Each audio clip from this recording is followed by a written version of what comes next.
Jadi bisa diambil kesimpulannya, Om Dito ini belajar memperbarui skillnya perihal untuk sosial ya Om ya. Khususnya di 4x4 ini tidak butuh proses lah. Dari yang tidak ada yang ngajarin, melihat orang sampai akhirnya belajar sendiri sampai akhirnya ada pelatihan gitu ya Om ya.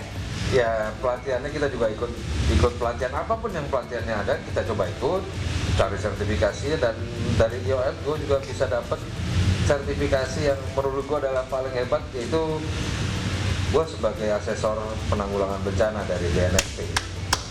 Mantap. Dan itu perjuangannya berat banget karena ujiannya seminggu. Banyak andil, ada pastinya andil dari orang, rekomendasi atau apa segala macam pasti ada yang ya. Ada, dan alhamdulillah tahun ini gue sudah naik tingkat, sertifikatnya berlaku ASEAN.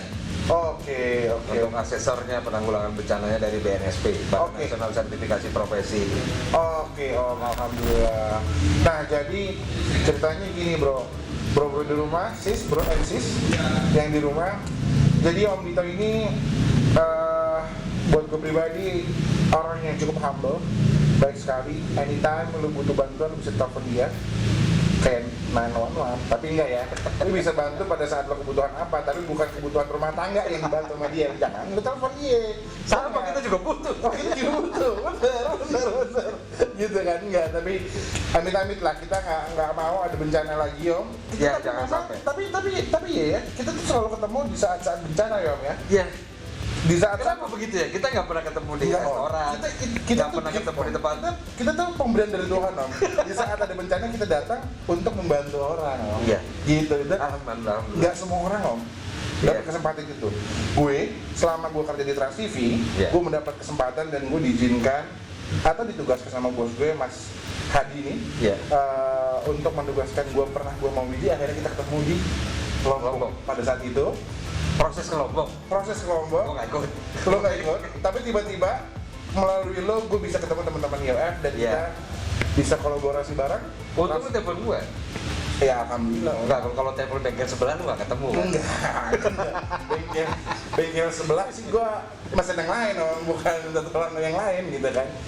Nah karena experience itu yang dikasih sama atasan gue dan kantor ditugaskan, gue punya cerita sendiri. Tapi ini jadinya kalau gue cerita nggak ngebahas dulu, tapi nanti aja kan seperti itu kan. Tapi ya alhamdulillah gue punya experience itu.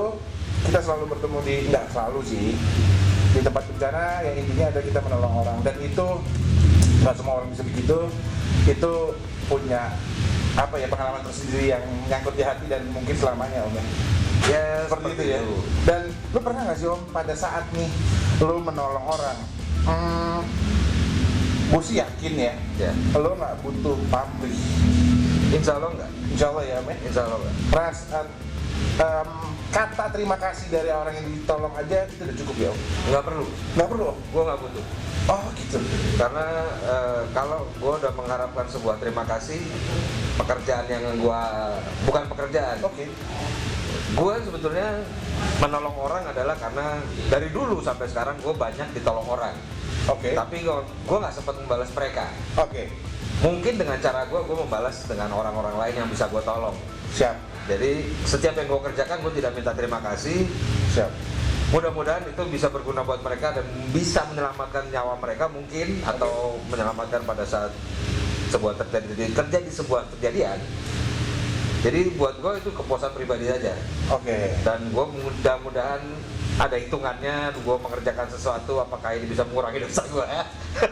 Intinya sih kalau gue boleh bilang sih indah pada waktunya. Pada waktunya. Kita nggak pernah tahu hitungannya ya. Makanya gue selalu belajar terus dengan kebencanaan ini, bagaimana caranya untuk menanggulanginya. Karena gue pernah beberapa kali gue konyol karena gue tidak dengan persiapan. Jadi gue cuma modal nekat nih. Ada bencana, gue berangkat. Begitu sampai sana gue bengong, gue mau ngapain nggak tahu. Kan? Dan membahayakan gue sendiri.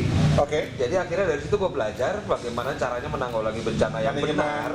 Manajemen diri untuk bencana ya Om. Ya, belajar sendiri dan belajar juga dari orang lain, dari yang lebih expert lagi seperti apa. aturan-aturan dari negara seperti apa. Ada undang-undangnya loh. Oh, Ada undang-undang relawannya ada. oke. Jadi kalau kita menjadi relawan atau volunteer, banyak banget nih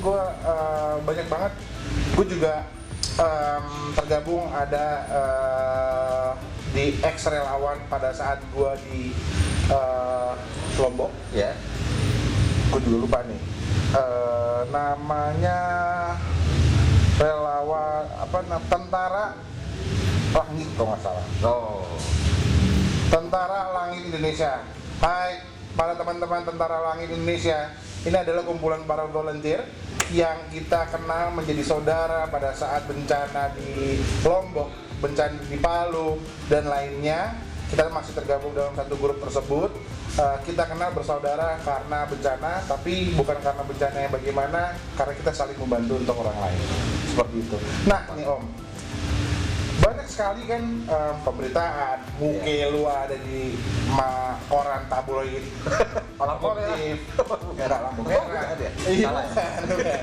Ada di Facebook, ada di memori apa tuh ya kan suka muncul tuh, ada memori 2000 sekian segala macam, tuh ada lu lagi nolongin orang. Yang terkesan Om, lu pas nolongin orang itu gimana? Semuanya buat gue adalah berkesan ya. Oke. Semuanya buat gue spesial. Kalau di Jakarta Om gimana Om? Di Jakarta banyak juga waktu banjir Jakarta. Jadi kayak kita di sebuah daerah ya, kita nggak usah sebut tempatnya. Begitu gue mengirimkan teman-teman perahu karet dan gue juga membantu di situ. Kebetulan ada yang nyamperin gue dan bilang terima kasih. Ternyata itu orang tuanya dari anaknya teman gue juga. Anaknya temannya anak gue juga. Oke. Jadi ya sampai segitunya mereka kenal gue dan gue nggak tahu mereka siapa gitu. Itulah pada saat itu sosial media udah banyak loh Om ya. Udah itulah the power of social media Om. Mungkin ya. Itu pada saat di tempat. Oh di tempat. Di tempat, di lokasi dan baru-baru aja terakhir ini baru banyak orang yang tahu kalau gua misalnya menanggulangi bencana banjir Jakarta, bukannya gua sok superhero, bukannya gua sok-sokan gitu kan. Gua nggak super yang itu super kampret, supermarket maksud gue, maaf. Jadi akhirnya ada yang tahu dan mungkin juga karena gua kasih tahu juga karena waktu itu gua sempet ada yang nanya, kok nggak ngapa-ngapain gitu kan. Ya karena setiap gua kalau ada bencana banjir Jakarta, rumah gua juga kebanjiran. Oke. Jadi gua harus beresin rumah gua dulu, baru gua pergi untuk menolong. Atau kadang-kadang kalau rumah gua bisa ditinggal, gua pergi. Jadi tidak semudah itu gua pergi dengan mobil gua nolongin orang berhari-hari segala macam. Di rumah menjadi ya kepikiran juga lagi ya cuma karena genangan aja sih, bukan karena tsunami besar, tapi terimbas juga karena hujannya. Karena hujannya. Jadi buat gua itu adalah challenge buat gua bisa nggak melakukan pekerjaan yang sedangkan di rumah gua sendiri begitu. Ya, bukannya gua mau sombong, tapi karena buat gua adalah gua harus menolong orang lain dan tapi yang penting keluarga gua safe dulu. Baru gue menolong orang lain dengan apa yang gue bisa, apa yang gue tidak bisa ya gue tidak akan kerjakan. Tapi mungkin gue carikan solusinya.